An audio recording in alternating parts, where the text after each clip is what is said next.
modo particular a Margarita Ramos Quintana, que va a ser la ponente de esta tarde. Continuando con el segundo bloque de ponencias de la Escuela de Formación Sociopolítica y Fe Cristiana, bajo el título genérico de una llamada a defender la dignidad del trabajo, esta tarde-noche tenemos el enorme placer de contar con la presencia de una mujer a quien se le escucha con interés en todos los sectores socioeconómicos por su autoridad y por su clarividencia. Nos estamos refiriendo, evidentemente, a Margarita Ramos Quintana, catedrática de Derecho del Trabajo y de la Seguridad Social de la Universidad de La Laguna, una profesional, una profesora universitaria que impone su sello de investigadora seria y que abre caminos allá donde tiene la ocasión de exponer sus ideas. Ella hoy, en esta aula virtual, nos va a hablar de un apasionante tema de gran actualidad: las transformaciones del empleo en una sociedad digital, una cuestión que se ha puesto de actualidad en esta época de pandemia en la que estamos sumidos todos. Precisamente nuestra ponente no pudo participar el pasado curso en la Escuela de Formación Sociopolítica como consecuencia del confinamiento inicial decretado por el Gobierno de la Nación y por el que tuvimos que suspender muchas de las actividades programadas el año pasado. Afortunadamente hoy la tenemos con nosotros y vamos a disfrutar de su experiencia y labor investigadora en este complicado mundo del empleo y que por mor de la COVID-19 de seguro que nos abrirá nuevos caminos en el mundo laboral de esta sociedad. Nuestra paisana, Margarita Ramos, se doctoró en Derecho en la Universidad de La Laguna en 1987 con una tesis que tuvo su eco en el mundo universitario: el trabajo de los extranjeros en España. Margarita Ramos imparte la docencia en la Universidad de Lagunera desde el año 2000. Ha ocupado distintos cargos de gestión en la Universidad de La Laguna: vicedecana de la Facultad de Derecho primero, directora del Departamento de Derecho Financiero y Derecho del Trabajo y después decana de la Facultad de Derecho. Es asesora en la actualidad del Consejo Económico y Social Estatal, que, como ustedes saben, es un órgano consultivo del Gobierno de la Nación y que está integrado por 61 miembros. El objetivo de este órgano es ofrecer dictámenes especializados sobre cuestiones de política social, económica y laboral. Como profesora universitaria, su principal línea de trabajo radica en las migraciones internacionales y sus efectos desde el punto de vista jurídico-laboral, abarcando tanto el derecho interno español como el comunitario y el internacional, con especial referencia a la Organización Internacional del Trabajo. Otras líneas de investigación son la salud laboral y la prevención de riesgos laborales en el trabajo, de la que derivan publicaciones científicas, dirección de múltiples cursos, jornadas y actividades formativas, así como la dirección de un máster universitario en prevención de riesgos laborales. Seguro que en el contexto de esta pandemia, Margarita Ramos nos hablará de cuestiones hoy de actualidad como el teletrabajo, la negociación colectiva, la protección social, los contratos de trabajo, su extensión, etcétera, etcétera. Y sobre todo estaremos atentos a esta transformación del trabajo en la sociedad digital que parece que está pues transformándolo todo. Digamos a todos los que nos escuchan que esta conferencia, esta ponencia se está grabando y por supuesto, y el coloquio también posterior, y se pondrá seguidamente, íntegramente en el blog de la escuela. Así que tiene la palabra nuestra ponente de hoy, Margarita Ramos Quintana, catedrático de Derecho de Trabajo de la Universidad de La Laguna. Pues muchísimas gracias, querido Chano, por esta amabilísima presentación, por tus palabras tan amables, y gracias a esta escuela, ¿no? Escuela de Formación Sociopolítica y Fe Cristiana, que durante tantos años ha venido funcionando. Y agradezco personalmente a Pepe Suárez que me llamara y que me animara a participar en esto. Tuvimos que hacer ahí pequeños cambalaches para ajustar las fechas, porque como ahora todo es online, siempre estamos trabajando. Y te invitan a una cosa y no puedes decir que no, pero a ver, espera, porque hoy tengo un seminario, mañana tengo una sesión de conferencia, en fin, yo creo que ahora estamos trabajando más, gracias a esta esta revolución digital que tenemos en marcha. Y bueno, conforme al plan que tenemos previsto, yo voy a intervenir más o menos 40-45 minutos y después vamos a dejar espacio para que la gente hable, opine, diga lo que piense. Entonces, voy a hacer una presentación con diapositivas porque, a ver, estamos comprobando que en las intervenciones de carácter telemático, siempre el hecho de tener ahí una presentación con diapositivas ayuda a mantener los niveles de concentración, más que estar continuamente escuchando pues la alocución de una persona que llega a un momento que ya no escuchamos nada, sino nuestra mente se va a otra cosa. Bueno, pues vamos a ver si puedo compartir pantalla con ustedes. Aceptar. Uy, ¿alguien? ¿Ustedes están viendo la pantalla? No. No lo ven. No. No lo ven, porque No. me sale una leyenda que dice: el anfitrión inhabilitó la función de compartir las pantallas de los participantes. ¿Quién es el anfitrión aquí? ¿José Fausto? José Fausto, sí, señor. Vale, José Fausto, mira a ver si tienes eso bloqueado, por favor. Enciende el micro. Digo, lo activo sobre la marcha. Ok, gracias. Ahí está. Vale, voy a abrir al máximo la diapositiva. ¿Ahora la ven?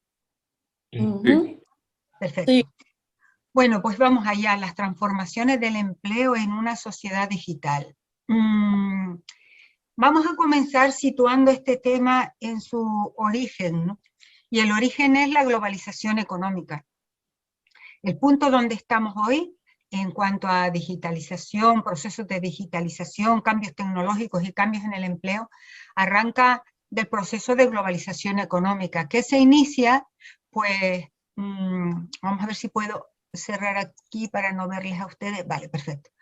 Que se inicia en los años 80 del siglo XX, cuando, gobernando en Reino Unido Margaret Thatcher y en Estados Unidos Ronald Reagan, se llevaron a cabo una serie de acuerdos para liberalizar el comercio mundial, porque se pensaba que las restricciones que había a los movimientos de capital y al comercio, que estaban sometidos a controles internos por parte de los Estados-nación, eso constituía un freno para la economía mundial.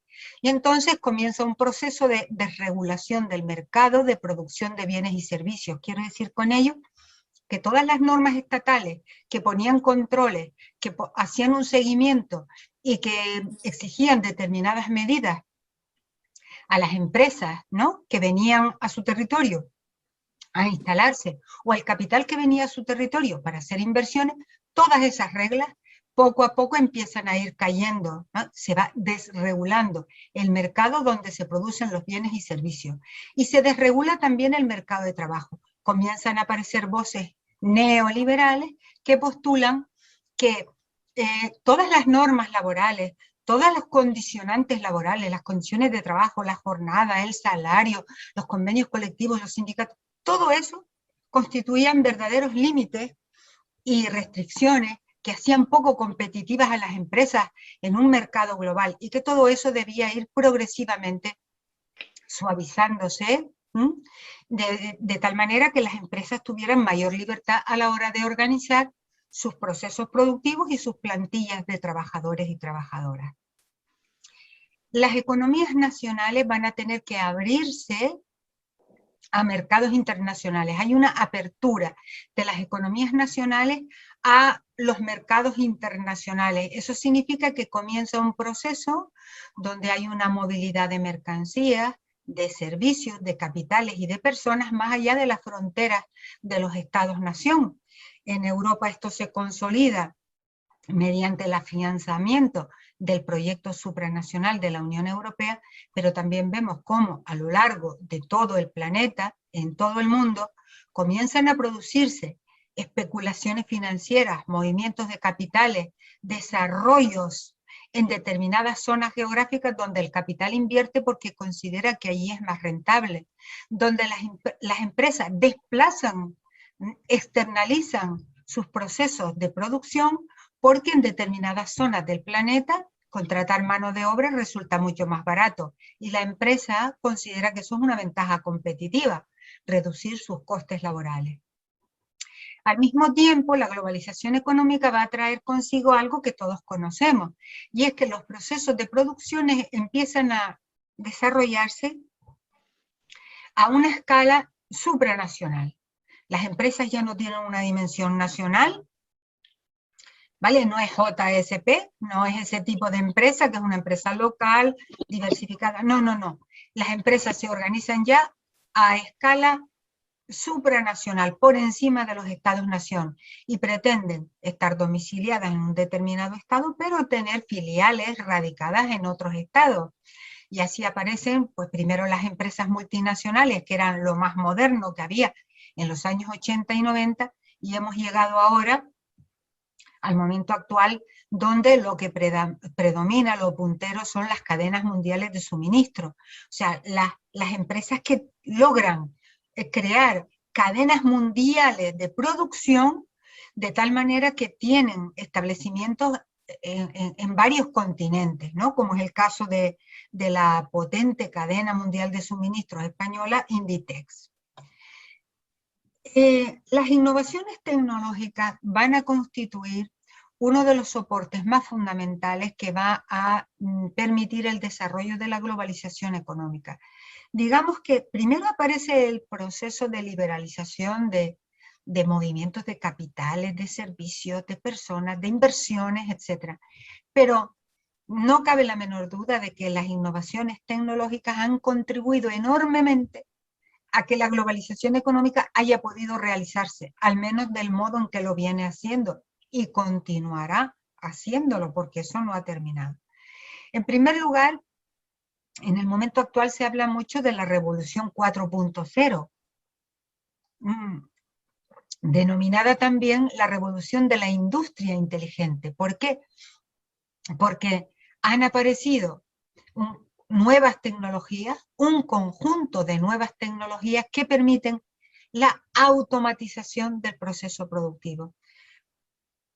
Si digamos que en la revolución industrial inicial lo que predominaba era el trabajo manual, el trabajo repetitivo, el trabajo monótono, todo eso ya forma parte de un pasado remoto, porque ahora las empresas han logrado automatizar muchos procesos productivos. Sí, interviene el ser humano, interviene la mano de obra que desarrollan las personas, pero hay grandes fases del proceso productivo, contacto con los clientes, marketing, sistemas de producción, que se hacen de manera automatizada, porque ha llegado lo que se llama el Internet de las cosas, los canales de comunicación, el atendimiento al público, la atención de los usuarios, los sistemas de cita previa, todo eso está completamente digitalizado.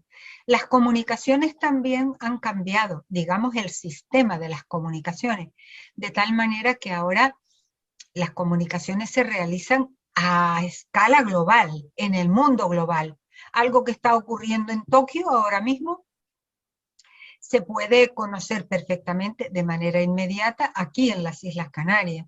Un suceso que acontece en el norte de América, como estos desgraciados incidentes que hemos tenido y asesinatos esta semana, pues son aspectos que se conocen, y se conocen en detalle, y se conocen con imágenes, y se conocen con todo tipo de especificación, como si esa realidad estuviera muy cercana de nosotros.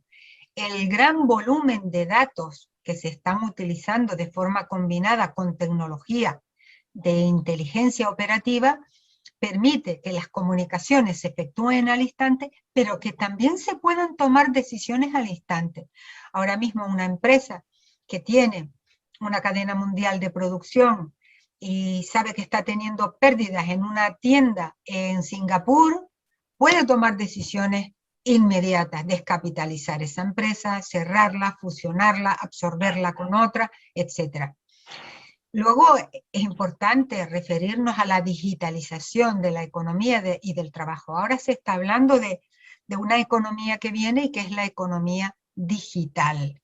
El proceso de digitalización que va a formar parte de la economía del trabajo y de nuestra vida. Ahora mismo estamos conectándonos, ahora mismo estamos lejos y estamos cerca. ¿Por qué? Por una conexión telemática, por una digitalización de los procesos de comunicación. La mayor conectividad, la automatización de los procesos y la globalización de los procesos productivos es una característica de la realidad económica y laboral del mundo actual. Y luego haré referencia también a la inteligencia artificial, ¿no? No es lo mismo digitalización que inteligencia artificial, porque la digitalización hace referencia sobre todo a estos procesos que facilitan la conectividad, la comunicación inmediata, el mundo de los datos. Pero la inteligencia artificial se refiere fundamentalmente a innovaciones tecnológicas muy potentes que generalmente se centran en la robotización y que se presentan como ciertas amenazas al mundo del trabajo. Pero no solamente la robotización en sí misma considerada. Ustedes recordarán que cuando Obama fue presidente de Estados Unidos, impulsó un gran proyecto a escala mundial que se llama el proyecto BRAIN, el proyecto Cerebro. Y era un proyecto a nivel global de muchos miles de millones de dólares y de euros que se pusieron en ese proyecto mundial para hacer investigaciones del cerebro humano. ¿Por qué las enfermedades mentales no se han podido curar? ¿Por qué hay todavía un gran desconocimiento del funcionamiento del cerebro humano? Bien, ese proyecto BRAIN, que he podido seguir de cerca porque conozco a Rafael Yuste, que es un chico de mi edad y que está trabajando en ese proyecto BRAIN en Nueva York, pues ha venido a producir unos avances espectaculares, hasta el punto de que ahora mismo hay una auténtica guerra tecnológica entre dos potentes empresas, una que se llama Neuralink y la otra Neuramatrix, porque ya tienen robotizados una serie de chips que se pueden incorporar en el cerebro para que el cerebro pueda dar órdenes, instrucciones, en fin, para que el cerebro pueda trabajar con todos estos aparatos tecnológicos, pero sin enchufe, sin cable, sin nada, es decir, todo automatizado. Y ahí estos procesos, estos avances tan espectaculares que se están produciendo en la inteligencia artificial, sin duda alguna, van a suponer grandes avances para la humanidad. Puede que el rostro de la humanidad cambie, pero no es menos cierto que también entrañan un gran peligro. En el mundo del trabajo, el mayor peligro que se imputa a la inteligencia artificial y a la robotización es el miedo a que haga desaparecer el trabajo humano. Pero eso no va a ocurrir, eso no va a ser así.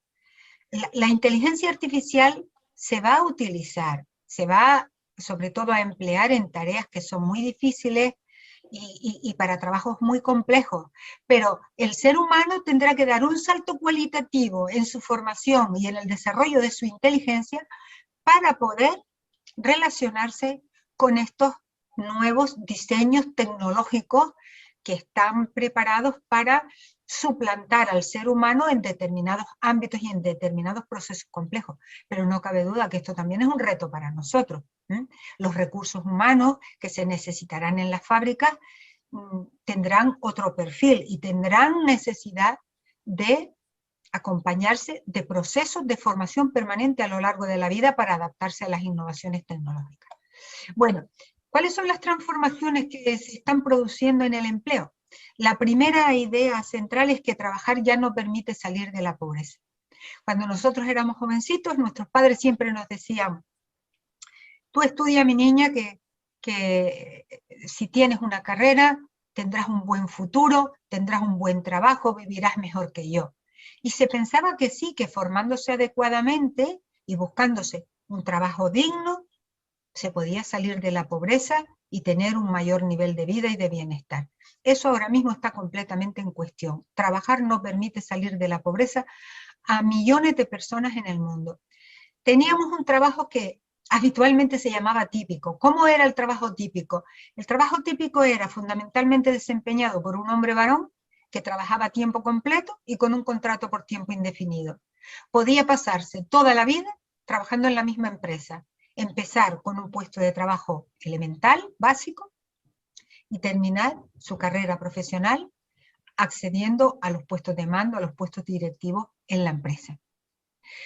Y generalmente era un hombre porque la sociedad estaba segregada por sexo, y sobre todo en nuestro país, en la dictadura franquista, eso fue así. A las mujeres se las incentivaba para que se quedaran en casa cuando se casaban, se dedicaran al cuidado del hogar, al cuidado de los hijos, de los enfermos, de los familiares, en fin, todos los trabajos de cuidado. Ahora lo que proliferan son los trabajos atípicos. ¿Y qué son trabajos atípicos? Pues prácticamente es atípico todo el trabajo que hay en el mundo. Hay una franja muy pequeña de trabajo típico.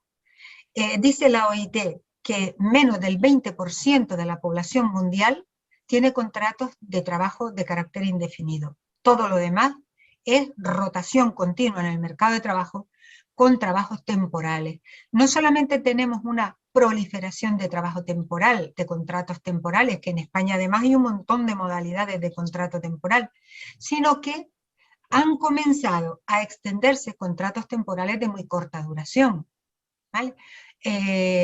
Hay contratos temporales que pueden durar días, hay contratos temporales que pueden durar horas, hay contratos temporales que pueden durar una semana, varias semanas, un mes, menos de un mes, 2 meses. Incluso en Inglaterra, en Reino Unido, hay contratos de trabajo de 0 horas. Se le contrata por 0 horas, pero eso sí, debe estar disponible cada vez que la empresa lo llame para realizar 1 hora de trabajo. Bueno, la Unión Europea ahora mismo ha emprendido un serio combate para acabar con los contratos de 0 horas en toda la Unión Europea. Luego tenemos muchísimo trabajo a tiempo parcial. Y el trabajo a tiempo parcial fundamentalmente es un trabajo feminizado. En España, más del 80% del trabajo a tiempo parcial está protagonizado por mujeres, con la particularidad de que es trabajo a tiempo parcial involuntario. No es que las mujeres quieran contratos a tiempo parcial, sino que se les ofrece por las empresas cuando se les preguntan cosas como si están casadas, si tienen hijos, si piensan tenerlos. Y entonces se les ofrece trabajo a tiempo parcial porque se continúa pensando que para una mujer lo ideal es tener trabajo a tiempo parcial y así ella puede ocuparse de las responsabilidades familiares. También tenemos el mundo del trabajo de cuidado. Sobre esto hay un debate mundial enorme. Si lográramos dar un paso al frente con este asunto, puede que muchas cosas cambiaran en el futuro del trabajo de las mujeres. Los trabajos de cuidados están fuertemente feminizados. Son trabajos no remunerados, salvo los profesionales. Me refiero a cuidar el hogar, cuidar los hijos, cuidar las hijas, los padres, las madres, los hermanos, las hermanas, las personas enfermas en la familia, las personas con discapacidad. Todos esos trabajos de cuidado son mayoritariamente relacionados, o mejor dicho, ejercitados por mujeres. Pero no son remunerados, por tanto, no se reconocen como trabajo, no se retribuyen, no cotizan a la seguridad social.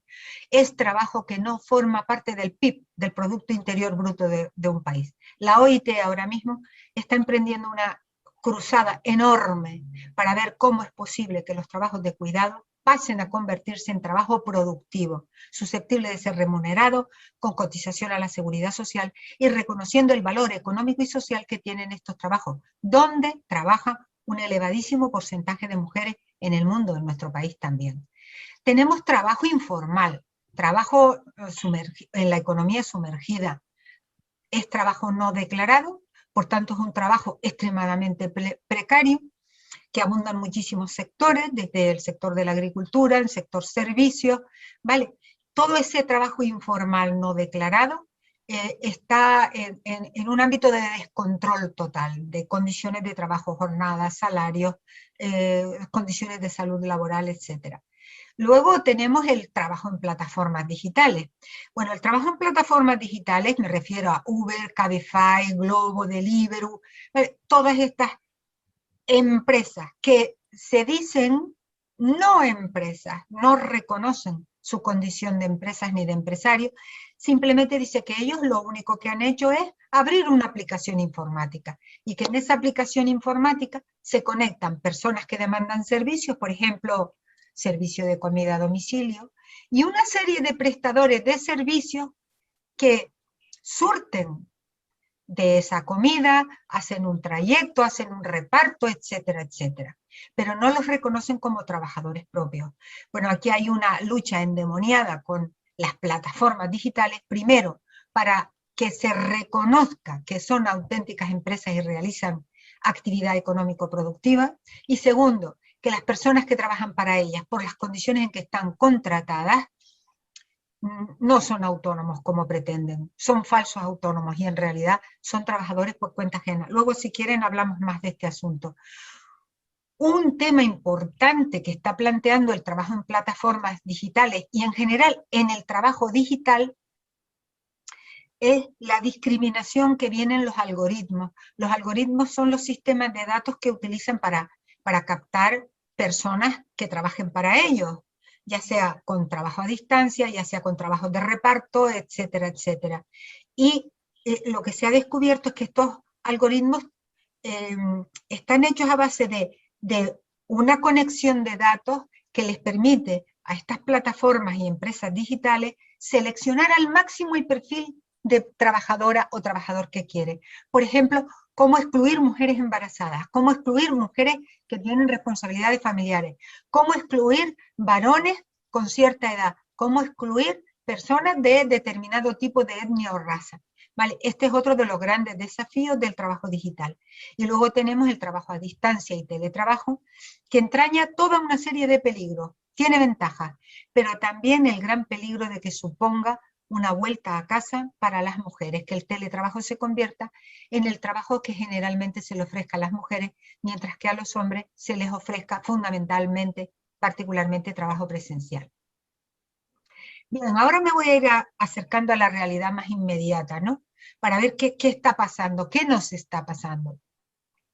Bueno, recordarán que en la crisis que se desató a partir del año 2008, con la crisis de las hipotecas subprime y que luego afectó a todo el sistema financiero y terminó salpicando a toda la economía y generó un volumen masivo de desempleo en el mundo como desde finales de la Segunda Guerra Mundial no se había registrado, en particular en Europa.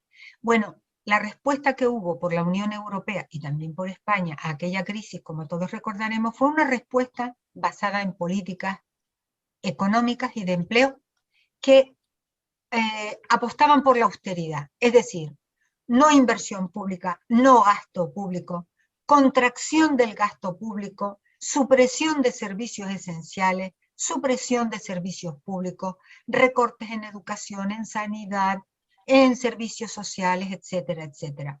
Y comenzó, junto con esa política económica, un proceso de profunda precarización del empleo. En España, ese proceso se lleva a cabo a través de la famosa reforma laboral del año 2002. En aquel momento gobernaba el Partido Popular, que además tenía mayoría absoluta y llevó a cabo todo el proceso de reformas económicas y de empleo mediante decretos leyes que aprobaba el gobierno directamente y que luego convalidaba el Congreso de los Diputados.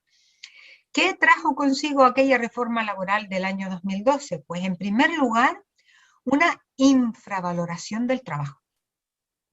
La reforma laboral se lleva a cabo para que el trabajo perdiera valor económico y social, una devaluación del factor trabajo en la economía.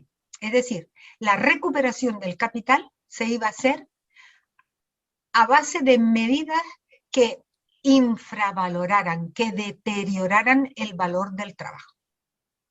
El valor del trabajo, que sin duda es un valor económico, sino que se lo digan a Carlos Marx, y un valor social, porque el trabajo se convierte en el principal instrumento de dignificación de la vida de las ciudadanas y los ciudadanos, porque el trabajo permite no solo una realización personal y profesional, sino que permite también tener ingresos para sí mismo y para la familia. En segundo lugar, la reforma laboral de 2012 expresó de arriba abajo un auténtico rechazo de los sindicatos. Los sindicatos van a ser expulsados de un montón de medidas empresariales que afectan a las plantillas de trabajadores y no podrían formar parte, dejarían de formar parte de procesos de negociación y de procesos de participación en las empresas. Como consecuencia del rechazo de los sindicatos, se les expulsa del sistema de negociación colectiva. ¿Por qué? porque los ataques a la negociación colectiva se van a llevar a cabo fundamentalmente, hay varias operaciones, ¿no? Todas ellas muy bien pensadas, pero hay una fundamental, y es que se dice que el convenio colectivo prioritario, el que tiene preferencia sobre todo, no es el convenio colectivo sectorial, el sector del turismo en Canarias, o el sector hotelero en la provincia de Las Palmas, no, el convenio colectivo de la empresa, y ustedes se imaginan el convenio colectivo de la dulcería Benítez en Teror, que tiene 2 personas o 3 trabajando para la dulcería, pues ese es el convenio. Por eso se expulsan los sindicatos de las mesas negociadoras y se opta por convenios colectivos de empresas. Gracias a ese desmantelamiento de los sindicatos y a la prioridad de los convenios colectivos de empresa, ya me dirán cómo se negocian esos convenios colectivos, se produce en España una fuerte devaluación salarial. Hubo sectores productivos que llegaron a tener devaluaciones del 20%. Ustedes saben lo que significa trabajar lo mismo o más, pero casi con una cuarta parte menos de retribución salarial. Y no solamente ocurre todo eso, sino que finalmente la reforma laboral produce un espectacular aumento del poder empresarial. La empresa va a poder hacer va a poder hacer o adoptar medidas que antes una empresa no podía hacer unilateralmente, tenía que negociarlas con los representantes de los trabajadores, con las secciones sindicales. No, ahora lo va a poder hacer. ¿Qué puede hacer la empresa unilateralmente? Pues puede llegar a modificar condiciones de trabajo, puede llegar a modificar el sistema de clasificación profesional, puede llegar a un despido colectivo. Es que sí, los despidos colectivos, dice la ley, que necesitan un periodo de consulta, pero es que a continuación dice, si el periodo de consulta finaliza sin acuerdo, no obstante ello, la empresa puede llevar a cabo adelante el despido colectivo. Claro, se arriesga a que se lo impugnen, pero a lo mejor se impugna y se pierde el pleito. Pero lo cierto es que después de decir que hay que abrir consultas no con los sindicatos que no se quisieron, no se les querían, sino con unas comisiones extrañas que ha habido que constituir dentro de las empresas, si se agota el periodo de consultas y no se llega a un acuerdo, no pasa nada. La empresa podría llevar a cabo medidas de modificación de las condiciones de los contratos, despidos colectivos, traslados, descuelgues de convenios colectivos sectoriales, etcétera, etcétera. Bien, en el año 2015 la Unión Europea va a dar un giro esencial en las políticas económicas y sociales de la austeridad. ¿Y por qué? ¿Por qué en el año 2015 ocurre eso? Recuerden que en el año 2014 hubo elecciones al Parlamento Europeo y se creó pues una nueva Comisión Europea, el presidente era Jean-Claude Juncker, y bueno, cuando este señor llega, pues observa, pide datos, cifras, qué está pasando en la Unión Europea, y que se comprueba que las políticas de austeridad habían producido un aumento increíble, un aumento espectacular de las tasas de desempleo en todos los países de la Unión Europea. Unos mejor posicionados que otros, pero todos igualmente afectados por un aumento espectacular del desempleo. ¿Por qué? Porque en la política económico-empresarial se optaba por los despidos colectivos. Usted tiene problemas, usted tiene una crisis, pues vaya a despidos colectivos. Pues si ofrece esas medidas y le bajas además la cuantía de las indemnizaciones, como ocurrió en la reforma de 2012, pues las empresas se acogen a ello. Aumento del desempleo. El desempleo juvenil llegó a representar unos máximos históricos. En España llegamos a tener un 56% de paro juvenil. Aumento de la desigualdad, aumento de la pobreza. Luego se dijo, no podemos seguir por esta línea. Entonces se propuso relanzar lo que se denominó una nueva dimensión social europea. Y se puso sobre la mesa un plan de inversiones para Europa del año 2015, no sé si ustedes lo recordarán, eran 315.000 millones de euros en inversiones públicas y privadas que se iban a desarrollar entre 2015 y 2018. Y luego se aprobó una medida importante que es el Pilar Europeo de Derechos Sociales. Este Pilar Europeo de Derechos Sociales lo presentó el presidente de la Comisión Europea en su primer discurso en el Parlamento Europeo, el 9 de septiembre de 2015. Dijo que iba a impulsar un Pilar Europeo de Derechos Sociales y fue promulgado en noviembre de 2017 en Gotemburgo, en una cumbre social. Bueno, ¿qué ha traído este pilar europeo de derechos sociales? ¿Ha traído nuevos derechos? No. ¿Ha traído innovaciones potentes en materia social? No. Pero lo que sí ha hecho es robustecer. Con 20 principios, incorpora 3 ejes y 20 principios, toda una serie de medidas sociales que ya estaban en los tratados de la Unión Europea y en la Carta de Derechos Fundamentales de la Unión Europea, y los puso, digamos, como de manera ordenada para darles prioridad. El primer eje se refiere a derechos que tienen que ver con el acceso al empleo, la igualdad, la educación, la formación permanente, etcétera, etcétera. El segundo eje versa sobre condiciones de trabajo, combatir la temporalidad, los contratos de 0 horas, entre otros, asegurar la debida información de la empresa a los trabajadores de sus auténticas condiciones de trabajo, porque esos contratos de 0 horas, esos contratos extremadamente precarios, llevan a que en muchos casos la empresa ni asegura un nivel retributivo a las personas. Bueno, pues se ha dictado una directiva en desarrollo del pilar europeo para asegurar la información. Piense ustedes de qué estamos hablando. La información a las personas trabajadoras de sus condiciones de trabajo.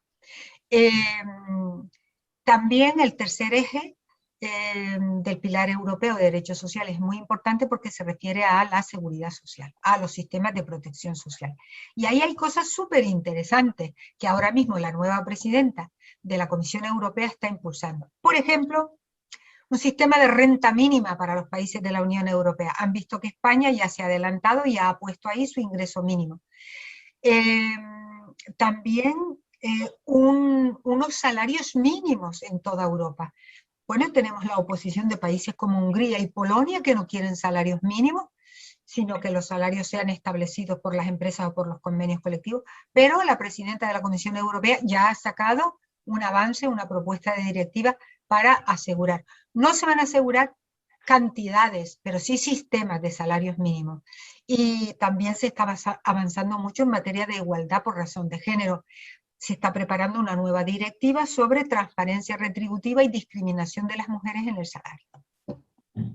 Bueno, en el año 2018 cambia el gobierno en España por aquella moción de censura que todos recordamos, y desde el mismo momento en que entra el nuevo gobierno, el gobierno socialista, se anuncia una derogación de la reforma laboral de 2012. Parece como un objetivo central de la política de empleo.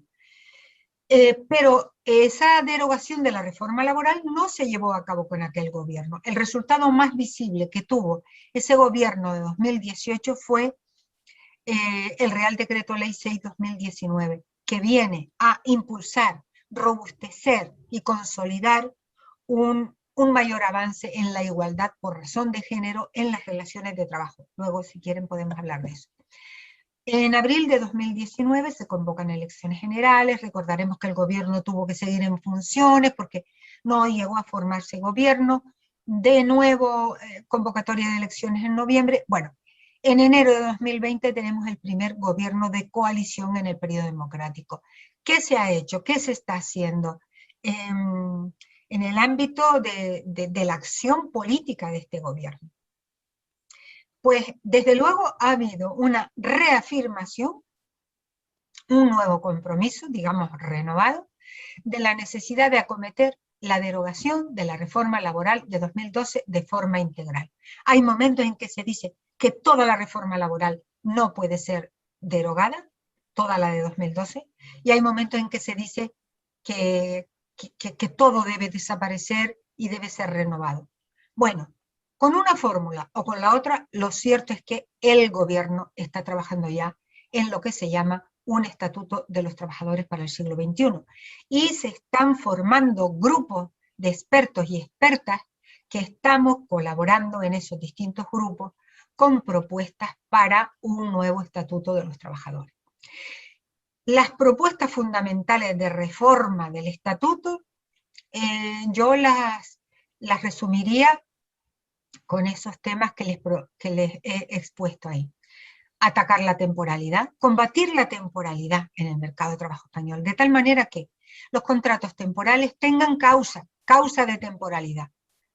A lo mejor es preferible utilizar la figura del trabajador fijo discontinuo que los contratos eventuales, que son contratos muy precarios, los contratos de muy corta duración, etcétera, etcétera. Combatir el trabajo informal, buscar incentivos para que el trabajo informal pase a ser trabajo declarado. Los trabajadores y trabajadoras coticen a la Seguridad Social y puedan tener sus carreras de cotización y aseguradas sus pensiones en el futuro. Por supuesto, robustecer la negociación colectiva. Es que robustecer la negociación colectiva significa también reconocer el papel fundamental de los sindicatos en la vida económico-empresarial de este país y en la fijación de las condiciones de trabajo. Por tanto, negociación colectiva y participación sindical son dos aspectos indisolubles. Otro aspecto muy importante, revisar el régimen de los despidos. A ver, en España tenemos un problema muy grave con los despidos que se llaman injustificados o despidos ilícitos, porque son despidos sin causa. La empresa manda la típica carta, a partir de mañana queda usted despedido porque ha disminuido notablemente el rendimiento en el último mes. Y las personas se quedan caos, dicen, ¿cómo? ¿Que he disminuido el rendimiento? ¿Cuándo fue? ¿Cuánto de disminución? Bueno, son cajones desastres que se buscan para despedir libremente. Se dice que en España no hay despido libre, porque el despido tiene que ser con causa, pero las empresas se inventan la causa. Y ahora mismo hay un debate en toda la Unión Europea sobre este tema, porque Italia llevó a cabo una reforma y esa reforma ha sido denunciada por los sindicatos ante el Comité Económico y Social Europeo, un comité de derechos económicos y sociales, que es como realmente se llama, y que ha denunciado incumplimiento de la Carta Social Europea. Bueno, ahora en España también tenemos este debate. ¿Qué vamos a hacer con los despidos injustificados? Un despido injustificado es un acto de violencia, es un acto de agresión contra una persona que, sin causa justificada, sin ningún incumplimiento, ve cómo se le despide y la empresa reconoce el despido improcedente y se le paga una cantidad. ¿Eso debe seguir siendo así? ¿Sí o no? ¿Se debe aumentar la indemnización? Por el contrario, esos despidos habría que declararlos nulos y obligar a las empresas a readmitir. En fin. Luego está el gran tema de los derechos laborales digitales. ¿Qué derechos laborales digitales? En primer lugar, el derecho a la desconexión digital. Es verdad que tenemos una ley del año 2018 que regula en un artículo la desconexión digital en el trabajo, pero lo que viene a decir ese artículo es que el derecho a la desconexión digital se regulará en el ámbito de lo que establezca la negociación colectiva. O sea que la ley se ha mojado muy poco. Y lo que se está pidiendo es mayor intervención de la ley. Por tanto, el Estatuto de los Trabajadores debe regular derecho a la desconexión digital. En segundo lugar, el derecho a la protección de datos personales. ¿Cómo circulan nuestros datos? Los que están en el correo electrónico, los que están en el móvil, los WhatsApp. Sistemas para que las empresas aseguren la protección de esos datos, no circulen a terceros, no se utilicen para perjudicar a las personas trabajadoras. También dentro de los derechos laborales digitales tiene que estar la protección de la violencia y del acoso de carácter digital, porque ahora se están produciendo múltiples manifestaciones de acoso en el trabajo que se vienen denominando actos de ciberacoso, porque el acoso ya no consiste en acosar a una persona físicamente en el trabajo, practicar mobbing sobre ella, o acoso sexual, o acoso por razón de sexo, sino que esos acosos, esos tipos de acoso, se están haciendo a través de redes sociales, a través de WhatsApp, a través de correos electrónicos, de tal manera que esos actos de acoso y de violencia están empezando a tener una dimensión que va mucho más allá de la relación de trabajo. En fin, y otros derechos laborales digitales en los que no voy a insistir ahora. También actualizar el régimen de la subcontratación de las empresas, ¿no? Toda esa enorme posibilidad de hacer subcontrataciones empresariales entrando en una cadena de producción, un montón de empresas, cada una con distintas plantillas, hasta el punto de que en muchas ocasiones lo que ocultan son auténticas cesiones ilegales de trabajadores, tráfico de personas.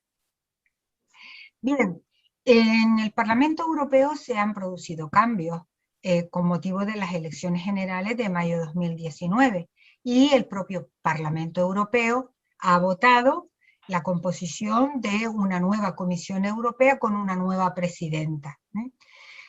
¿Qué ha hecho la nueva presidencia de la Comisión Europea? Bueno, ha anunciado medidas estratégicas en materia económica y social, anunció un gran pacto verde europeo, que era un impulso a la economía y al empleo verde, así denominado el conjunto de procesos productivos y de trabajos que pertenecen al ámbito de las actividades económicas en materia de cambio climático, transición digital, economía social, etcétera, etcétera. También se han anunciado nuevas medidas para hacer una aproximación a los riesgos de la inteligencia artificial y un nuevo plan de acción del Pilar Europeo de Derechos Sociales que se acaba de anunciar este mismo mes de marzo. Se acaba de presentar ese nuevo plan de acción. ¿Pero qué ha pasado? Que a partir de diciembre de 2019, como saben, en los acontecimientos de la ciudad de Wuhan, pues se propaga la pandemia del COVID y esto ha trastocado los planes pues, de la Unión Europea, de nuestro país y de todos los países del mundo. ¿Cómo ha reaccionado la Unión Europea? Pues en esta crisis la reacción no ha sido austeridad, ha sido la reacción contraria, la intervención pública. ¿Cómo hacer frente a la crisis sanitaria primero y luego económica y social?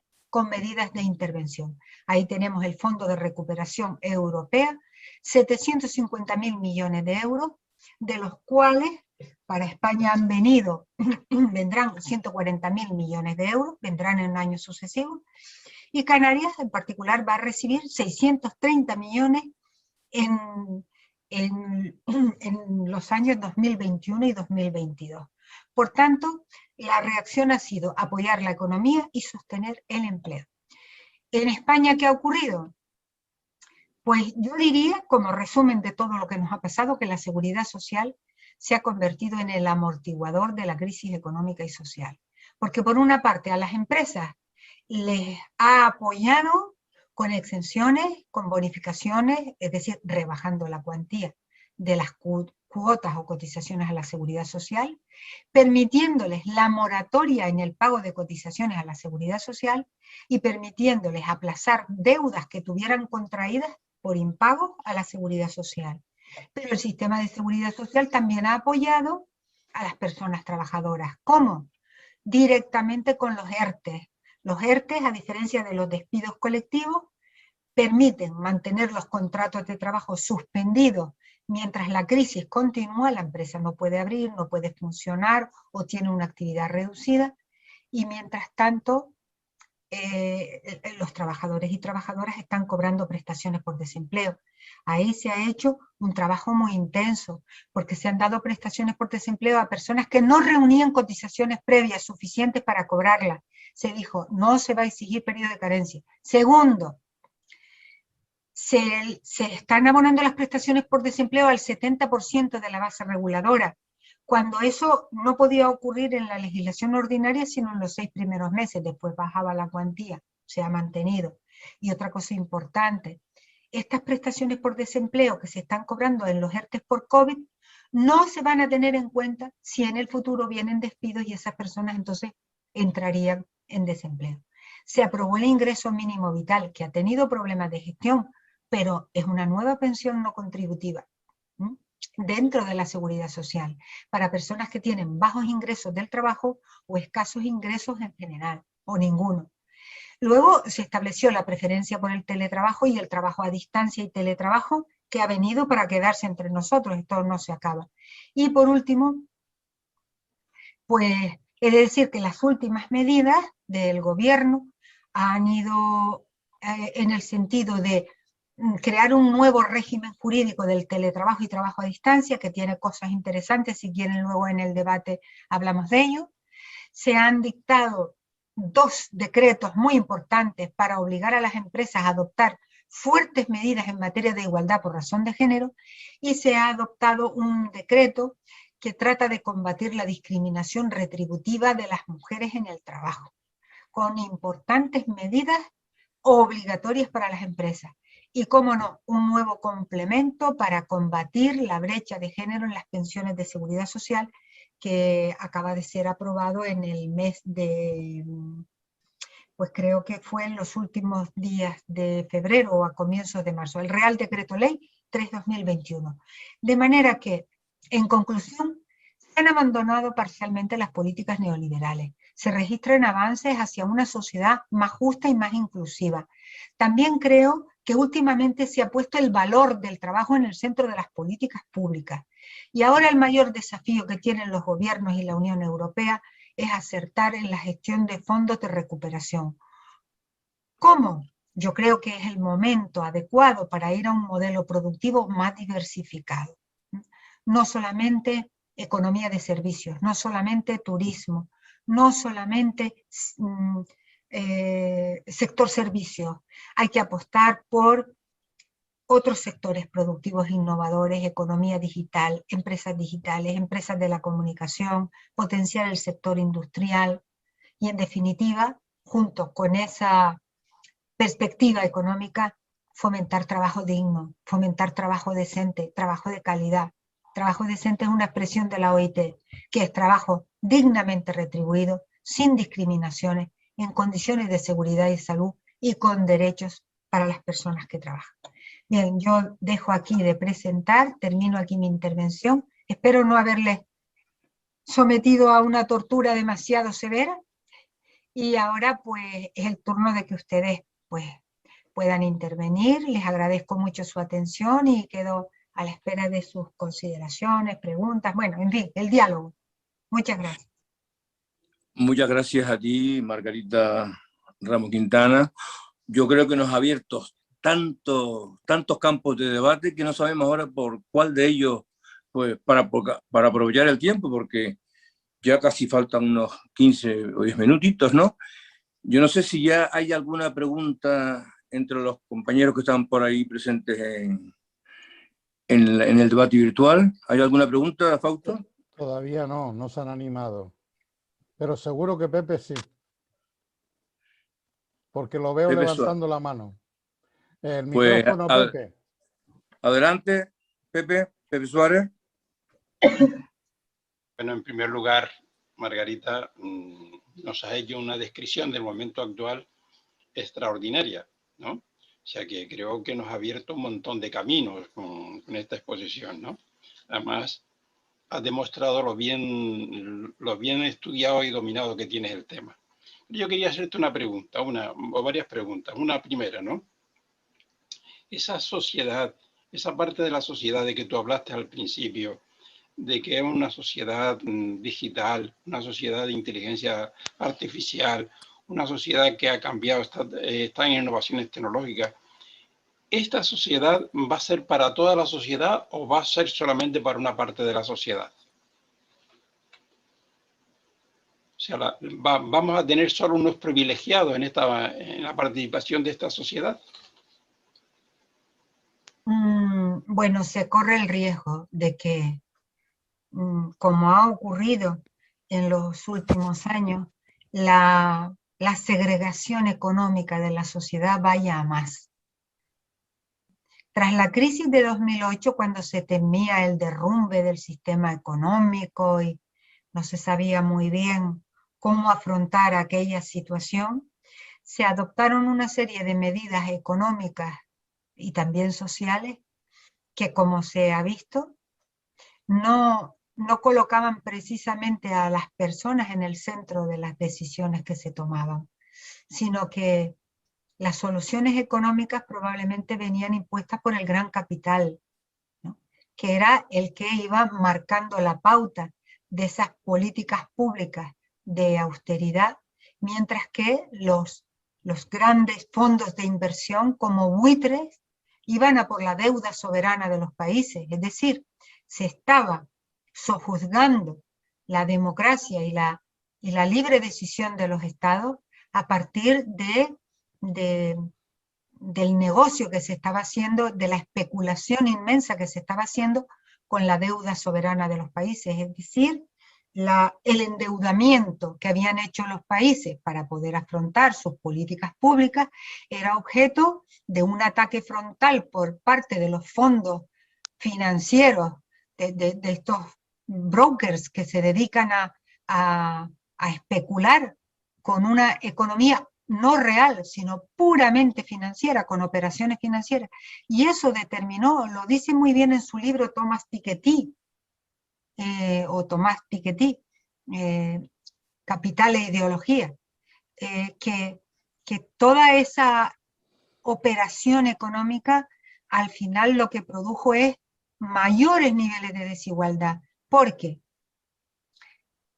se había concentrado un mayor nivel de capital en pocas manos frente a una extensísima devaluación salarial, devaluación de ingresos en las unidades familiares. Entonces, lo que se registró ya en los años 2014 y 2015, que encendió todas las alarmas, era cómo el capital crecía a una velocidad y a un tamaño y proporción muy por encima de los salarios. Y cuando el capital crece de una manera desbocada frente al factor salario en el mundo de la economía, eso quiere decir que se está produciendo una mayor segregación económica y social. O lo decimos con los términos nuestros, ¿no? Los ricos cada vez más ricos y los pobres cada vez más pobres, ¿no? O sea, toda esta operación de reforma laboral, recordarán que su artífice en España fue Luis de Guindos, que hoy está trabajando en el Banco Central Europeo. Claro, ahora el Banco Central Europeo ha cambiado su rostro y está presidido por Christine Lagarde, pero Christine Lagarde era la gerente del Fondo Monetario Internacional cuando se aplicaron las políticas de austeridad, y bastante que nos llamó la atención diciendo que a ver si los jueces laborales, los jueces de lo social en España, iban a desmontar la reforma laboral que tanto había costado conseguir, porque de lo que se trataba era de devaluar el factor del trabajo, pagar menos salario para hacer a las empresas españolas más competitivas a nivel global. Bueno, esto es toda una operación económica dedicada a robustecer el factor capital. Y claro, también hay que comprender que cuando estas cosas ocurren a escala global, es más difícil que los sindicatos, vamos a hablar de los sindicatos porque siguen siendo los mejores o más adecuados, ¿no? A lo que tenemos por ahora, los entes que mejor representan los intereses de la clase trabajadora. Y es difícil que los sindicatos actúen a escala global. Ahora, también les digo, se están poniendo las pilas, porque en noviembre del año pasado, de 2020, se acaba de firmar un gran acuerdo global, la firma se hizo en Londres, entre Inditex y una serie de sindicatos a nivel internacional, por parte de España, comisiones obreras. ¿Y qué firmaron? Pues firmaron un compromiso de que en toda la cadena mundial de suministro, Inditex se compromete a garantizar unas condiciones relativas a jornada de trabajo, salarios, condiciones de seguridad y salud. Y además, para que eso no quede en una declaración, en un acuerdo formal, se han creado unos comités de vigilancia del cumplimiento del acuerdo. Y esos comités de vigilancia del cumplimiento del acuerdo se han localizado en los territorios de cada estado donde tiene centros Inditex, ¿vale? Como dice Saskia Sen, esta catedrática de sociología de la Universidad de Columbia en Nueva York, la globalización necesita una localización. No hay globalización económica sin localización geográfica. Este acuerdo representa perfectamente esa idea, ¿no? Un acuerdo global para condiciones de trabajo en una cadena de producción mundial, pero que tiene factores de concreción y de localización geográfica. ¿Quién ha estado detrás de este acuerdo? La OIT. la Organización Internacional del Trabajo. La OIT tiene un problema gravísimo, y es que, como está formada por representantes de empresarios, de sindicatos y los propios gobiernos de los Estados miembros, todos los estados del mundo forman parte de la OIT, todos los estados miembros de Naciones Unidas, porque la OIT forma parte de Naciones Unidas. Entonces, lo que le pasa a la OIT es que en los últimos años ha podido aprobar muy pocos convenios internacionales, nuevos convenios que, por ejemplo, regulen los derechos digitales. ¿Por qué? Porque no hay acuerdo. No hay acuerdo entre la parte empresarial, los gobiernos y los sindicatos. Hay muchas materias en que gobiernos y sindicatos están de acuerdo, pero los empresarios están vetando continuamente porque no quieren normas.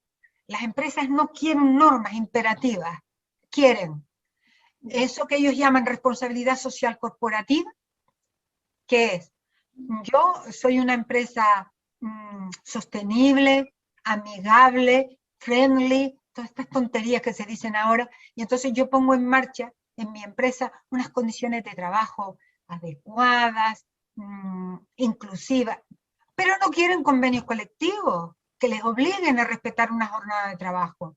No quieren convenios colectivos que les obliguen a pagar un salario. No quieren ni el salario mínimo interprofesional que fijan los gobiernos, porque les parece que eso es invadir el ámbito privado de la relación entre empresa y trabajador, o sea, una individualización de relaciones de trabajo a ultranza. Entonces, en estos momentos, la OIT está haciendo un esfuerzo titánico, pero sabe que tiene el enemigo en casa. Está haciendo un esfuerzo titánico por tratar de asegurar trabajo decente, un trabajo centrado en las personas, trabajo decente para tener un futuro digno para las personas. Pero está costando, porque las empresas cada vez quieren más y mayor nivel de desregulación. También he de decir que muchos estados tampoco quieren convenios internacionales, tampoco quieren normas internacionales, quieren que se les deje a su aire, ¿no? Países tipo Hungría, tipo Brasil, bueno, en la época de Donald Trump, que ya se fue de la Organización Mundial de la Salud, y la OIT temía que se fuera, ya se fue una vez, pues temía que se fuera también de la OIT. En fin, ustedes saben lo que pasa a escala global. Entonces, esta sociedad digital tiene ese riesgo. Estos riesgos. Vamos a ver. Guillermo ha pedido la palabra. Sí, ya lo sabemos. Guillermo tiene el siguiente turno de palabra, pero rogamos que las preguntas las hagan concretas y también que la ponente pues también se escribió, porque si no, no va a haber más preguntas. Guillermo, sigue.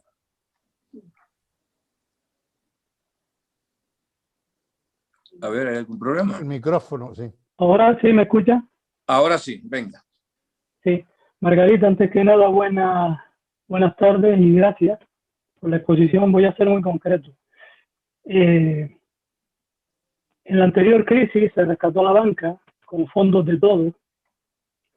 Y ahora cuando cita los fondos de recuperación, vemos que son las empresas que han acumulado beneficios y que han socializado las pérdidas los que se vuelven a poner en cola para acceder a esos fondos. ¿Hay previsto algún mecanismo de control? ¿Se va a articular algún mecanismo de control sobre estos posibles desvíos de los fondos europeos a otras causas que no son las definidas para su utilización? Vale, los mecanismos de control, Guillermo, consisten en que los PERTE, como se llaman ahora, vale, todos los planes de recuperación económica que se han presentado por las empresas necesitan supervisión de los gobiernos autonómicos y los gobiernos autonómicos al gobierno central, y del gobierno central ante la Comisión Europea. Hay que responder ante Bruselas del justo y correcto uso de los fondos de recuperación económica. De manera que no hay tanta libertad. Y en cuanto a qué van a ser destinados, también hay limitaciones. Todo tiene que ser sociedad digital, transición ecológica, cambio climático, etcétera, etcétera. Todo orientado a ese pacto verde, ¿vale? A ese cambio a una sociedad más inclusiva, sostenible, etcétera, etcétera. Esos son los perfiles, los grandes perfiles. Otra pregunta. Bueno, yo aprovecho, ya que estoy ¿verdad? Llevo el tema. En estas innovaciones tecnológicas, con esta digitalización, inteligencia artificial, se le da al traste la empresa tradicional, se desaparece. En esta nueva empresa que se está creando, formando, la imagen tradicional de la empresa antigua desaparecerá. Y el teletrabajo unirá o no unirá a los trabajadores frente a las pretensiones de los empresarios. Esa es la pregunta. Pues Chano, sobre esa pregunta yo en principio diría que la pequeña empresa puede sobrevivir siempre y cuando digitalice sus procesos. Siempre y cuando se suba, mejor dicho, a esta carrera tecnológica. De lo contrario, desaparecerá. Y por otra parte, el teletrabajo ha venido para quedarse. Y la norma que ahora regula en nuestro país el teletrabajo, somos de los primeros países en la Unión Europea que ya tenemos normas sobre esto, dice que el teletrabajo no puede suponer nunca una merma de derechos de las personas trabajadoras, ni individuales ni colectivos, las mismas condiciones. Pero está claro que el aislamiento propio del teletrabajo puede dificultar pues, la representación colectiva de los intereses, la participación de los sindicatos, la negociación colectiva de condiciones de trabajo, salvo que se dediquen a hacer cosas como estas que estamos haciendo nosotros, las Meet, como se llama ahora, las reuniones virtuales, donde la gente, bueno, pues haciendo uso de los medios que tiene, no pierda el contacto. Pero también los sindicatos tienen aquí un fuerte desafío. Ahora que aparece el trabajo a distancia y el teletrabajo, tienen que tender puentes tecnológicos para llegar a la gente que trabaja, detectar cuáles son sus problemas y ofrecer una respuesta colectiva también. Pero yo creo que la humanidad está asistiendo en estos momentos a una transformación histórica. Esto no es cualquier cambio. Es algo así como cuando apareció la escritura. La digitalización de la economía y de nuestras vidas, yo creo que va a representar un cambio fundamental en la evolución de la humanidad. Y más aún la inteligencia artificial. Todos esos aparatos, toda esa tecnología que viene,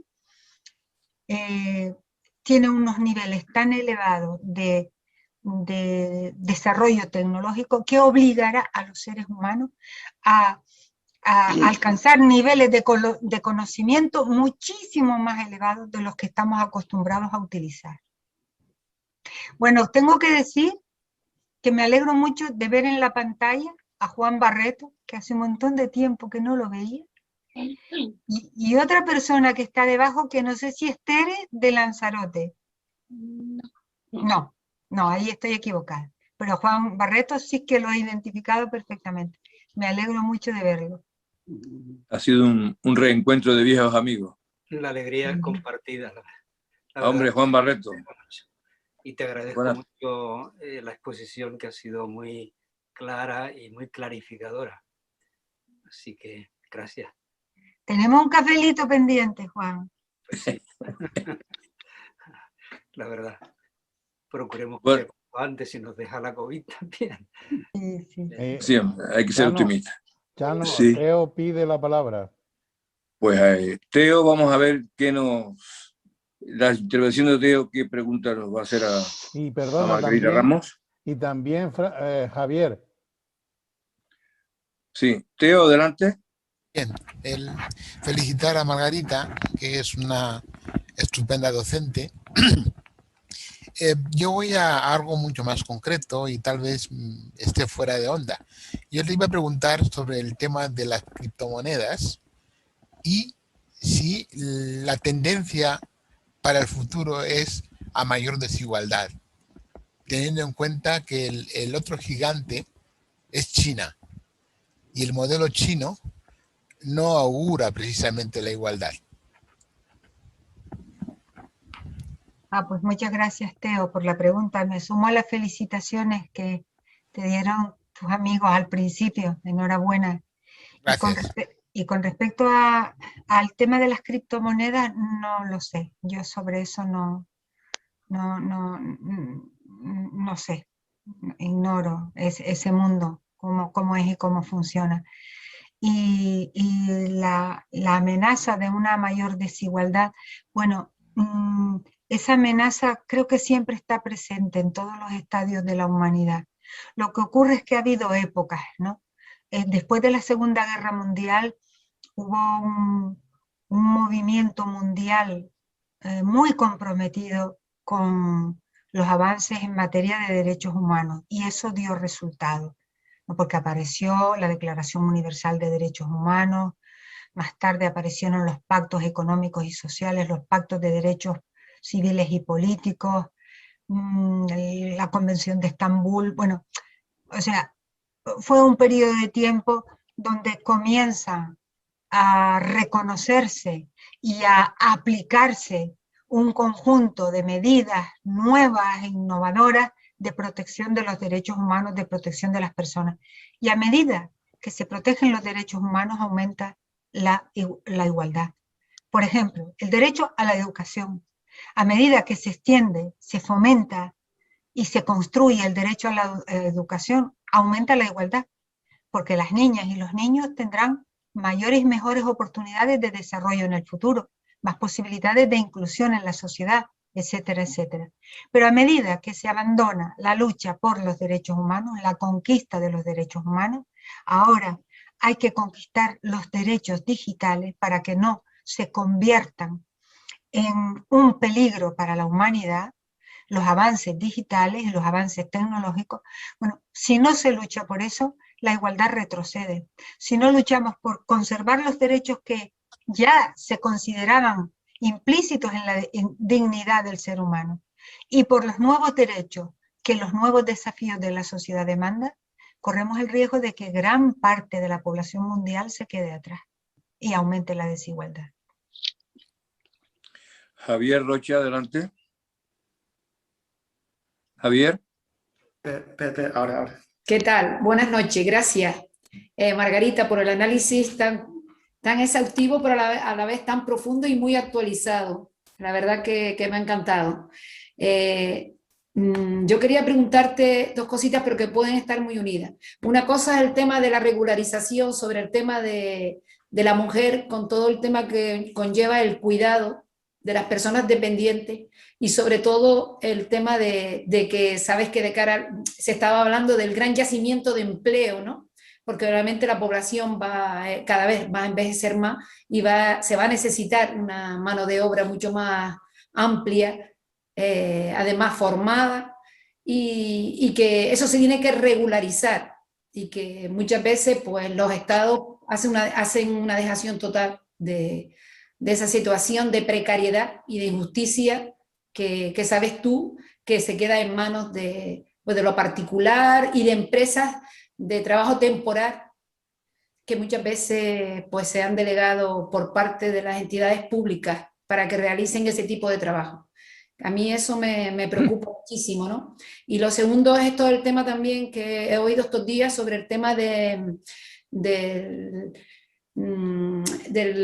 la prostitución, ¿no? Todo el tema de cómo se va a regular la trata de personas, porque también ahí hay un mundo donde se intenta pues que eso sea que siga de forma fraudulenta, o que no se considere el trabajo que se realiza o verdaderamente se valore como un trabajo. Y sobre todo porque está la trata de la mujer detrás de todo eso, ¿no? Yo no sé, España concretamente, cómo está llevando esto actualmente, ¿no? Cuando sabes que hay una gran polémica a nivel estatal con toda esta situación. Entonces me gustaría saber algo de estos dos aspectos. Mira, en cuanto a lo primero, el tema de los cuidados, si no se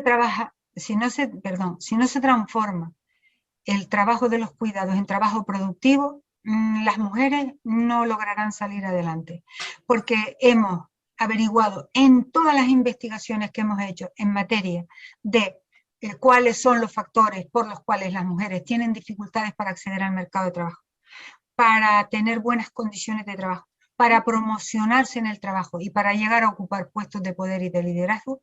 En todas esas investigaciones hemos descubierto siempre el mismo factor, las responsabilidades familiares. Siguen pesando mayoritariamente sobre ellas, a pesar de que se han adoptado muchas medidas. Entonces, hay que crear una red pública de cuidados infantiles y de cuidados de mayores. Si esa red pública no existe, que daría lugar a que se creen empleo, yacimientos de empleo, empleo mayoritariamente femenino, pero empleo con cotización, etcétera, etcétera. Si eso no ocurre, nada va a cambiar. Ya yo lo he dicho en varios foros, incluso donde hay personas que tienen responsabilidades. Red pública de escuelas infantiles. Ahora que viene dinero para Canarias, ya se lo he dicho a varios consejeros. ¿Qué van a hacer con los fondos? Monten red de servicios de cuidado para que el trabajo cambie y el trabajo de las mujeres cambie, sea un trabajo digno, retribuido y que les permita cobrar pensiones el día de mañana. Y en cuanto al otro tema, es un tema súper delicado. Yo no tengo claro que la prostitución sea un trabajo. Y esto no lo puedo decir en cualquier sitio. Tengo que tener cuidado con ello. Hay muchísima prostitución que está vinculada a la trata de mujeres y a la explotación sexual de las mujeres. Ahora, que no sea un trabajo en el sentido tradicional de la palabra, no quiere decir que estas personas no haya que protegerlas, que el sistema de protección social o el sistema de la seguridad social no tenga que protegerlas. Y en cuanto a las redes de trata y de explotación sexual, esas redes hay que combatirlas dura y eficazmente. No se puede ser blando con ellas. Como respuesta optimista les voy a decir que la Dirección General del Instituto Canario de Igualdad está súper involucrada con este asunto y está encargando ahora mismo una serie de trabajos técnicos, informes de investigación, pero de exploración sobre lo que está pasando en Canarias con la trata de mujeres migrantes, sobre todo con la trata y explotación sexual. Así que hay un interés por ver qué está pasando para luego introducir medidas de intervención. Es un tema muy delicado, pero en fin, eso es lo que te puedo decir. Gracias por las preguntas. Ya no. Sí. Sergio Niño ha hecho, pero una valoración a todo. No sé si no lo valoro, no lo veo como una pregunta. Y con la valoración de todo lo expuesto. Sí, mira, él dice, Es que como no lo tengo yo...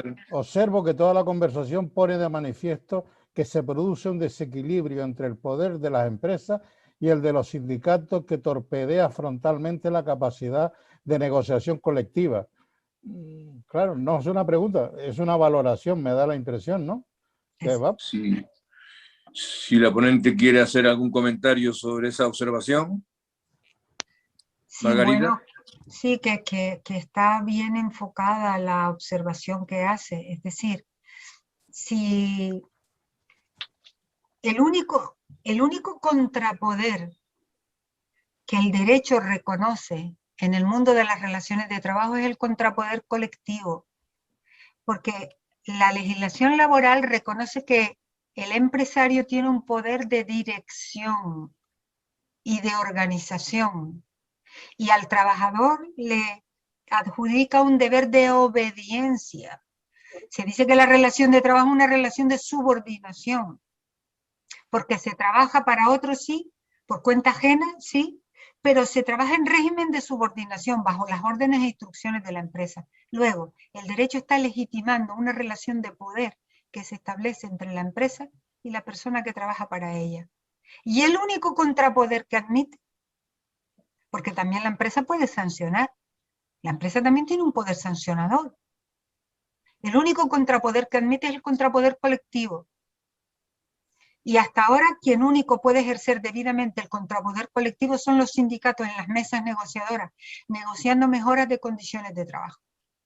Por ejemplo, hay también una negociación que está fuera de las empresas y es muy importante para la legislación laboral. Esto que está ocurriendo ahora, ¿no? Empresarios y sindicatos se ponen de acuerdo en una nueva norma sobre el teletrabajo. También hay una negociación, porque eso lo reconoce la Constitución así, hay una negociación fuera de la empresa, pero es negociación de condiciones de trabajo. Es lo que se llama procesos de legislación negociada. La legislación ya no solamente es el resultado de lo que los grupos parlamentarios en el Parlamento, en el Congreso y en el Senado deciden. Hay también una legislación negociada que es llevar al Parlamento los acuerdos previamente negociados con los representantes empresariales y sindicales. Esos son procesos de reforzamiento democrático. Y ahí también es muy importante el contrapoder de los sindicatos. Por ejemplo, ahora la patronal, COE, ha metido un recurso en el Tribunal Supremo, un contencioso administrativo, contra el Real Decreto que establece los planes de igualdad, el Real Decreto 901-2020. ¿Por qué? Porque ese Real Decreto dice que los planes de igualdad tienen que ser negociados o con los representantes legales de los trabajadores en la empresa o con los sindicatos más representativos si no hay representantes legales en la empresa. ¿Y las empresas por qué han metido el recurso contencioso? Porque le dicen al Tribunal Supremo, díganos si es cierto que nosotros estamos obligados a negociar con los sindicatos los planes de igualdad. Porque nosotros creemos que no. Nosotros creemos que basta con que negociemos o con los representantes legales en la empresa o con personas que nosotros decidamos en las empresas. Tela marinera. Creo que el Tribunal Supremo les va a dar un buen repaso, pero han metido el recurso. Así están las cosas. No quieren negociar con los sindicatos. Para ellos no ven que hay un gran desprestigio de los sindicatos. Es indudable que habrá sindicatos corporativos, sindicatos peleones, pero en fin, son los representantes de los intereses de los trabajadores y las empresas no quieren negociar. Se han acostumbrado después de la reforma de 2012 a no negociar con sindicatos y ahora les es duro regresar a eso. Sí. Pues no sé si habrá alguna cuestión más a plantear, si no... No hay palabras pedidas. Entonces, a ver si Pepe Suárez nos adelanta ya el tema de la próxima actividad de la escuela, que será para el próximo mes en abril. Bueno, en primer lugar, Margarita, agradecerte la estupenda aportación que nos ha hecho esta noche. Puedes tener la seguridad de que no solamente se va a quedar esta noche aquí la aportación que has hecho, sino que va a ser fruto de debate y de estudio y de reflexión en muchos grupos y en mucha gente, ¿no? Muchas gracias, Pepe. Sobre todo porque yo creo que algunos sindicatos estaban esperando esta noche esta aportación para después estudiarla. Yo creo que es muy interesante. O sea, la charla no termina aquí esta noche, sino que va a tener una continuidad.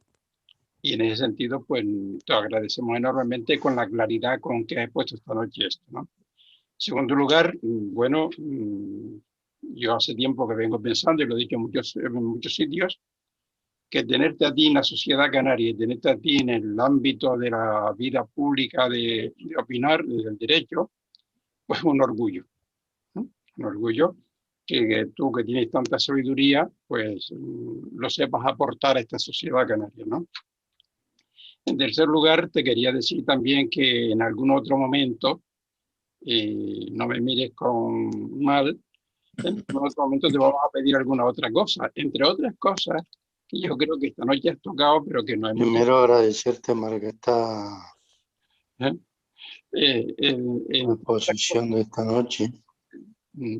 Es decirte que realmente queríamos saber hasta dónde va a llegar esa reforma laboral que tú estás anunciando ahí, ¿no? Se ha anunciado que están haciéndose proyectos, que hay esas cosas. Nosotros un día queríamos, a lo mejor te vamos a preguntar que nos diga hasta dónde está llegando eso, ¿no? Y en segundo lugar, también te queríamos preguntar que algún día nos diga dónde se van a emplear esos 6.000 y pico millones de euros que vienen de Europa y dónde se van a emplear, o sea, dónde van a ir, ¿no? Porque claro, ahora mismo nosotros entendemos que hay una especie de disputa a ver quién se lleva más dinero, todo esto, ¿no? Pero bueno, algún otro día a lo mejor te pediríamos alguna aportación. Pero de todas maneras, muchas gracias por la aportación que nos ha hecho esta noche, ¿no? Y en tercer lugar, ya por último, para terminar, tenemos que decir que el 27 de abril vamos a tener una reflexión que nos parece muy importante a la vista de lo que se ha hecho en esta charla y en la anterior, es decir, cuál es la reflexión que nos hace la Iglesia también con respecto a este trabajo, a toda esta situación laboral que nos has dicho esta noche, ¿no? Entonces vamos a tener una reflexión sobre la doctrina social de la Iglesia, sobre qué propuestas hace la doctrina social de la Iglesia, qué alternativas plantea y qué alternativas coincide con lo que se está esta noche aquí diciendo o no, se está diciendo. Por tanto, el 27 de abril volveremos otra vez a tener una charla y conectarnos con Zoom sobre esta cuestión. Por tanto, agradecemos a todos los que han participado esta noche, a todos los que han estado atentos, ¿no? Y a aquellos otros que van a seguir reflexionando sobre esta cuestión. Así que, Margarita, muchas gracias. Muchísimas gracias a ustedes. Yo siempre estoy en deuda con Pepe Suárez porque cuando era una chica jovencita que vivía ahí arriba en los Arvejales de Teror, me acuerdo que me dijeron, oye, mira, ¿tú quieres ir a unos ejercicios espirituales y tal? Y yo con tal de salir de mi casa, con tal de ir y pasarme un par de días fuera, que era como la bomba, ¿no? Yo dije, sí, yo voy. Y cuando llegué a aquel sitio, eran las Averianas. Había una pizarra allí y tal, y llega un señor y empieza a explicar cosas. Mira, a mí casi me da un soponcio, porque aquel señor venía a hablarnos de marxismo, socialismo, comunismo, anarquismo, y me entró un telele, digo, como venga la policía, porque yo no sé, pero podía ser el año 76 o algo así. Y bueno, ese señor era Pepe Suárez. Así que durante mucho tiempo fui a muchas charlas de Pepe y siempre se lo he dicho que en parte la vocación mía por los temas sociales y laborales viene de aquellos cursillos que él se los preparaba de más, pero, o sea, se lo preparaba súper bien con sus notas, con sus datos, cifras, nos recomendaba libros, lecturas, comentarios de libros y hacíamos aquellos análisis que eran ver, juzgar y actuar. ¿Se acuerdan de aquello? Ver, juzgar y actuar. Eso ahora ha cambiado un poco, Pepe. ¿Sabes qué hay? Hay unas moderneces ahora con el ver, juzgar y actuar, supongo. Sí. Pero fue una época apasionante aquella, la verdad. Muchas gracias. Desde luego. Pues ya no nos queda sino que en nombre de la Escuela de Formación Sociopolítica y Fe Cristiana, agradecer a Margarita Ramos, catedrática, como dijimos, de Derecho del Trabajo de la Universidad de La Laguna, por esta magnífica conferencia que nos ha ofrecido esta noche y que por lo que Pepe ha dicho podemos cerrar algún compromiso de cara al futuro para ampliar sobre todo las últimas cuestiones. Decir ya por último que esto ha quedado grabado para el blog de la escuela y que asimismo será también pues una síntesis para Radio Tomar Aceite, que también estará a cargo pues, de nuestro compañero Fausto, José Fausto.